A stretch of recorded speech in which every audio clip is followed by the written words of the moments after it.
bite. White knight. White knight.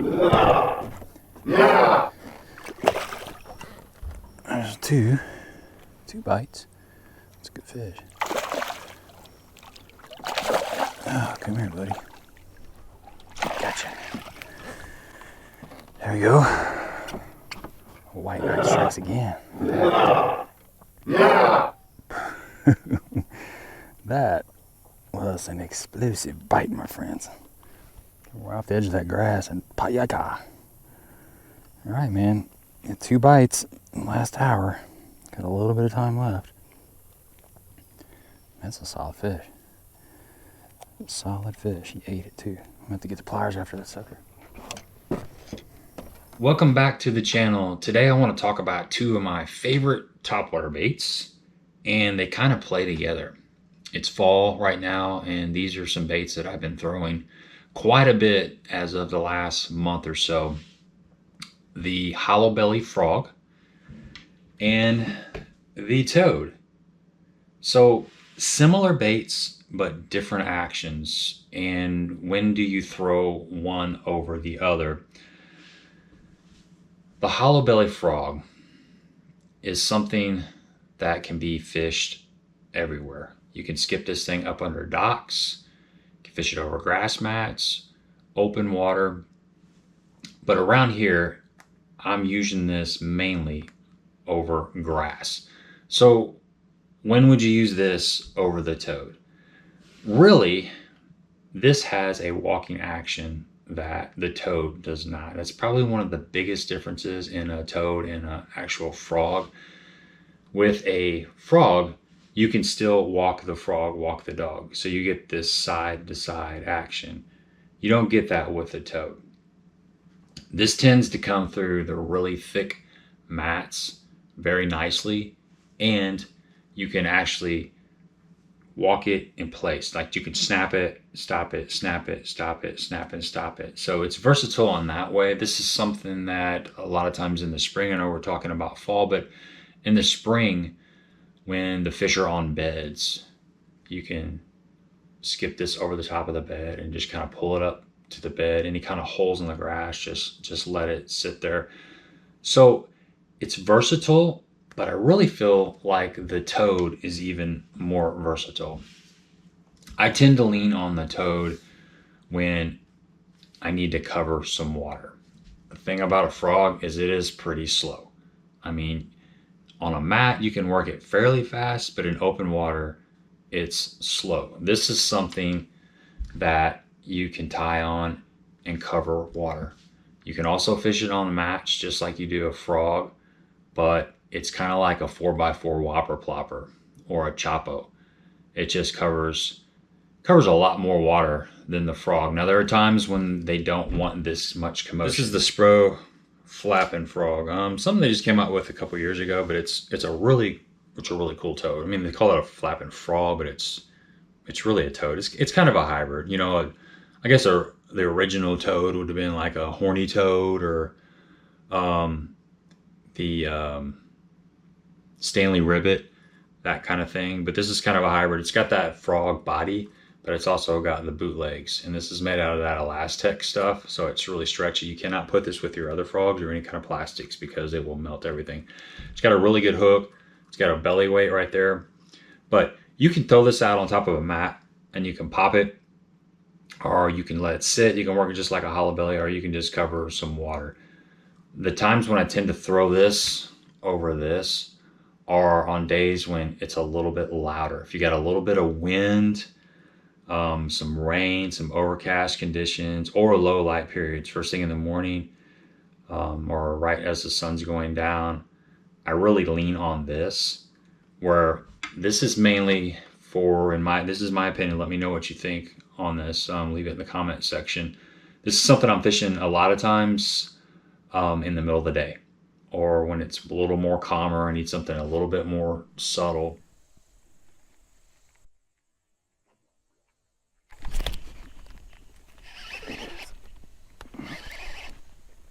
I don't know if I got him or not. I got a lot of grass. There might be a fish in there. If it is, it's a little one. Anybody home? Oh yeah, look at that. We got us one in there. We got us one in there. Look at that. Grass bass. Sucker blew up on it. We found a little stretch. He's got some fish. He's getting ready to jump. He doesn't even know he's hooked. Now, that is how you want him to eat it. That fish sucked it right in. Get rid of all this grass. Look at that. Ate that frog. Old brownie, man. Well, black and brownie, dirty rat. If I can get away with covering water with this is what I'm going to lean towards. But if I feel like they won't hit this, and a lot of this is trial and error, you know, you got to have these both tied on this time of the year and kind of experiment with them. If this is not working, I'm going to have to slow down and fish this. But having said that, I can still slow down and fish this the same way as I do this. So it's basically, you got to experiment. Sometimes this is a different profile. Sometimes they want this a little bit bigger profile. Sometimes they want a little bit smaller profile. I know it's kind of confusing, but bottom line is, like everything else, you gotta experiment. The thing I do know for sure is that when you do have conditions that are conducive to fish being aggressive, this is the way to go, simply because you can catch more fish and cover more water. Simply because you can cover more water. When you have those conditions that fish tend to be finicky in, this will probably get you a lot more bites. As far as colors, fall, I like black and brown. In summer, I seem to catch more fish on the white. I don't know. What do you guys think out there? It's just something that I've been paying attention to the last 3, 4, 5 years. Now, one exception to that is as it's getting dark, regardless of the season, I feel like I get more bites on a white frog or a white tail.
Worried about all those wakes in that boat. That's 2, 3 actually, if they're punching fish. Okay, there we go. Toad number 2, the white knight strikes again. Man, this about got waterlogged there. That big old pleasure boat that came by, and this little John boat. I feel like Lake of the Ozarks out here for a little while. It's another nice fish. Good quality fish. All right, we got a little bit of time. See if we can get number 3. I think we got 1 punching bite. I mean, I pulled him up out of the water. I'm going to count it just because, I don't know. I was under the gun, and then that's the second nice toadfish. We are about out of time, though, folks. We are about out of time.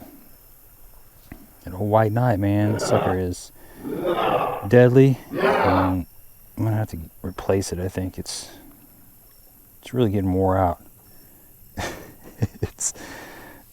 It's paid for itself. There ain't no doubt about it. It just seems to pop out a little bit. Next time you're out on the water, try it as it gets dark. Throw that white frog. You can really see it. This just kind of blends in. I know we're taught to throw dark colors when it's dark outside, and that does work at times.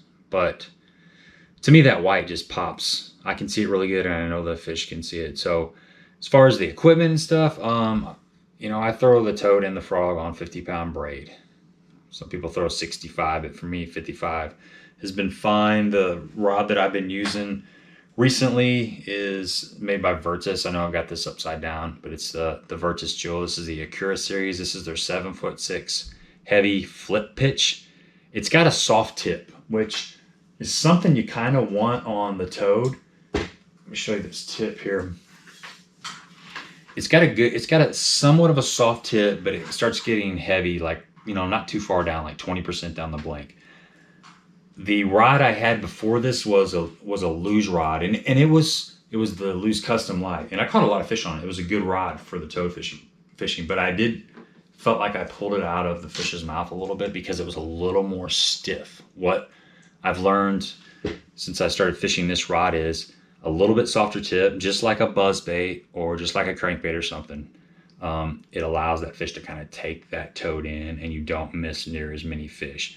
That rod has enough backbone to get them out of the grass, but yet a soft enough tip. So just be mindful of that. Whatever rod you are fishing when you're toad fishing, make sure it's got a little bit of soft tip to allow the fish to take that bait in, but still has enough backbone to move that fish and get them towards the boat. And the same thing with the frog rod. You need tip because when you're walking that dog, when you're popping that frog, walking the frog, you need some tip to make it do this. If it's super stiff, you can still walk it, but it's a little bit harder to walk the frog with just like a pool cue. Having said that, if you're just fishing mats, you can get by with a little bit stiffer rod because you're not walking it, you're just kind of pulling it. There's some tricks to getting more bites in the mats, but I just wanted to really cover the topic of when do you use the toad and when do you use the frog. So give me a thumbs up if you appreciate this content, and please subscribe to the channel if you have not. Leave your comments. Let me know, when do you fish a frog versus a toad? I hope this shed a little bit of light on the topic. It's something it's kind of confused me for a while, because it's like, when do you fish one or the other? Usually in the fall, you got to have them both on, and you just got to throw them and let the fish tell you, because one will work over the other just about on any given day. So that's all I got for you. Until next time.